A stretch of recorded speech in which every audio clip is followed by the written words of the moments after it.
I don't think I've seen a Scream movie get this many terrible reviews ever. Not even Scream 3, as far back as I can remember. And I was crazy about that movie, man. Uh, Never have I seen people be so divided about a Scream movie. And I think that might be a good thing because, for better or worse, this might be the Scream movie that's going to be talked about. This might be the Rob Zombie's Halloween 2 of the Scream movies. And that's not a diss. That's not a dig at the movie. I love Rob Zombie's Halloween 2. I don't give a fuck what anybody says about it, man. I love that movie. I will defend that movie for forever. I will die 10 toes down on that hill. However, this Scream movie, man, if there's one thing that I completely understand that everybody is complaining about, like to the high heavens, is the third act. It's the third act. It's the reveal, the killer reveal. You know what I'm saying? Or killers. Is it one or is it two or is it three or is it a cult ran by Stu Macher? I don't know, people. Oh my goodness, I shouldn't have said anything, but no, I'm not gonna spoil anything, people. Don't worry about that. This is a safe space. But that reveal at the end, it is the worst fucking killer reveal in the entire franchise. Absolute worst.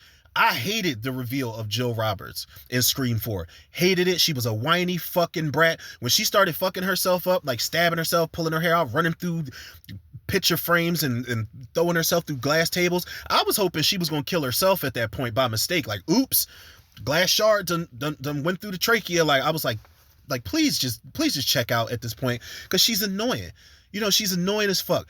The Amber and Richie reveal, it was like, Mikey Madison is the chick's name from part 5 that plays Amber. She was one of the two killers, along with the fuck is his name? Quaid. I can't remember his name, but Mikey Madison is Amber. I was like, Amber's so fucking tiny. Like, how did you kill Dewey? How did you commit any of these fucking murders? I feel like as small as Amber was in Scream 5, that her version of Ghostface would have just been jumping on people's backs and stabbing them. She's so fucking tiny. It's like a Chucky doll or something.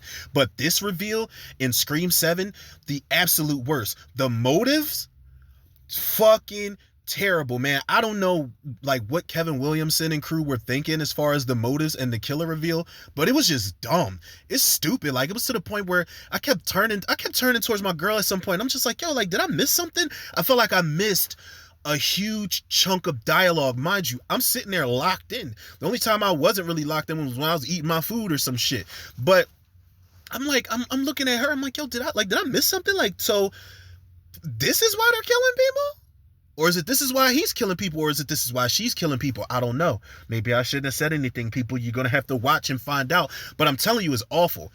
Outside of that, I did love this movie, man. It was a fun time. The opening was kind of cool. You had Rooster, wasn't named Rooster, from 22 Jump Street was in there with his girlfriend, the dude that's like, it's a motion sensor. It's a motion sensor, babe. Look at it. It's a motion sensor. I love horror movies. It's a motion sensor. No, I loved his character, man. Because he reminded me of me, like just geeking out, like, babe, look, this is where Stu Macher got the TV smashed on his head. This is where Billy Loomis. Like, she said something to him. She was looking for the bathroom. His girlfriend was looking for the bathroom, and then he's like, no, that's not the bathroom, babe. That's where Sydney was hiding in the closet dressed as Ghostface to stab Billy Loomis with an umbrella.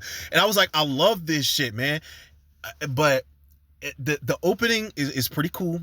It's pretty vicious. But the characters, man, I gotta say, let me start with Nev Campbell. Obviously, Nev Campbell came back. Is this a good substitute for what they were going to do with with the original Scream 7 plot with Melissa Barrera and Jenna Ortega? No. This ain't better than Scream 6 for me. I don't care if Nev Campbell came back. However, let me not take the shine off of her in any way. This is probably this is Nev Campbell's best performance in the franchise. To see Sidney Prescott come back in the fold. And yeah, I bitched about it. I did. I was one of those people. I don't want to see Sidney Prescott in another Scream movie. You better kill her off, or you better do this. And yeah, the trailers weren't really showing us much, and I was a little concerned because I'm like, yo, what's the angle here? Like, why is the marketing the way that it is? But when Sidney's back on screen, you love to see her. You love to see her maternal instincts kick in almost immediately when shit is about to hit the fan. You love to see her, snap at Tatum in certain ways. Tatum Evans, who plays her daughter, and the actress that plays Tatum, I think she's really good, man. Normally I wouldn't like scenarios where it's the estranged mother and daughter relationship, and she's like, oh my god, I hate everything, I hate my mom, I hate my dad, I want to slam the door behind me, and I want to listen to rock music and just be emo. A lot of times that shit does not work in movies and it gets on my nerves, but you completely understand why Tatum feels the way she feels towards the mom that she, of course, her mother that she's always had, but she barely even knows in a lot of ways, man. And you know, Mark Evans, Joel McHale's character, who I owe a fucking huge 3-part apology to, because I swore, I was like, oh my god, he's the town sheriff, he's a cop, he's expendable. There is this scene in this movie, and it's not a spoiler because it's in the trailer, where Ghostface jumps down from the attic. He's already in the house, or is she already in the house? I don't know. Are they already in the house, people? Oh my god, I need to stop spoiling things, right? But Ghostface is already in the house. There's a fight that happens inside that house and outside the house where Joel McHale is holding his own for a little bit, man. I was in there rooting for him. I was like, okay, what's that show, Community? I was like, okay, Community? Come on now. Like, okay, there's a reason you're Sidney Prescott's husband, bruh. I love that fucking character in this movie, man. And I really owe that dude an apology because I was so tough on his character. Like, even in the trailer, you know, there's a scene where Ghostface is hiding behind plastic, and they kind of showed something that happens. And I was like, yeah, you out of here, bro. That's going to happen pretty early on. But I was like, nah, he sticks around for quite some time, man. Love his character. Love Sidney in this movie. Love Tatum. I love their whole family dynamic. Courtney Cox is Gail Weathers. Let me say this about Courtney Cox. Let me also say this about Mason Gooding as Chad and Jasmine Savoy Brown as Mindy.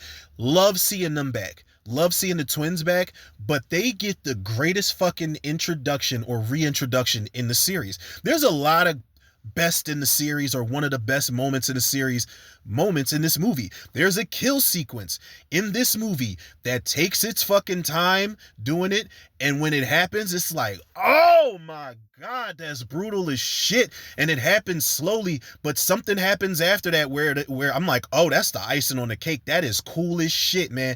And it's also pretty disturbing. There's a pizza shop chase sequence with Ghostface in here, and there's a bunch of different characters locked in there with him, or they locked in there with her. Oh my god, people, let me stop the madness right now because I can't reveal anything. But yo, like, the kills are okay. There's a kill in here that's is pretty brutal. It's kind of reminiscent to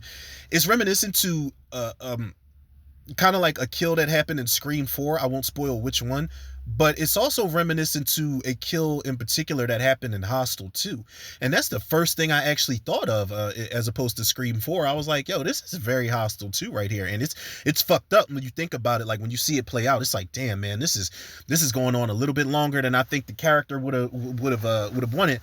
But you know, this movie's fun, man. I think the cinematography is great here, man. The movie's really dark. You know, I think it's dark in a good way. Like, this does not necessarily look like any other Scream film. I think that's definitely big kudos to Kevin Williamson for, you know, making this his directorial debut in the franchise. Like, he's directed before, but this is the first time he stepped in the director's chair for the film. And I think he does a really good job with some of the angles, and, you know, he's got a great dolly zoom moment in the movie with Sidney. That moment is probably going to make some people, you know, if there's something that you wanted in particular in this movie or out of this movie from day one, I think a lot of fans are going to get that. And I think when you see it, you might have to wear your white pants for it. Not necessarily me, but it was cool seeing that shit, man. Like, I was one of those people that was like, I kind of don't want to see this happen in the next Scream movie, but when it happened and it's kind of like a reoccurring thing, I was like, this shit is kind of cool, man. And a lot of people didn't like that aspect of the film, but I didn't mind it at all. It does get a little out of control towards the end of it when they do something else with it, to manipulate that scenario. But this movie, man, I do believe I gave it like an 8 out of 10. And look, man, it's a fun Scream movie. I feel like the killer reveal and the motive, while it was complete horse shit, it's kind of like Friday the 13th Part 5. When you realize it's Roy Burns killing everybody and not Jason Voorhees, for me, there's no way I can take away all the fun that I had prior to that, man. I can't hate the entire movie just based off of one thing. It didn't ruin the entire movie for me, but it does kind of, you know, it's kind of like, come on, man, y'all could have did better than this, man. This was just lazy as hell. But fun movie overall. This is not, I think the meta shit kind of does take a back seat to this, man. But 8 out of 10, I definitely would recommend going to see this if you are a Scream purist. You'll have a fun time nonetheless.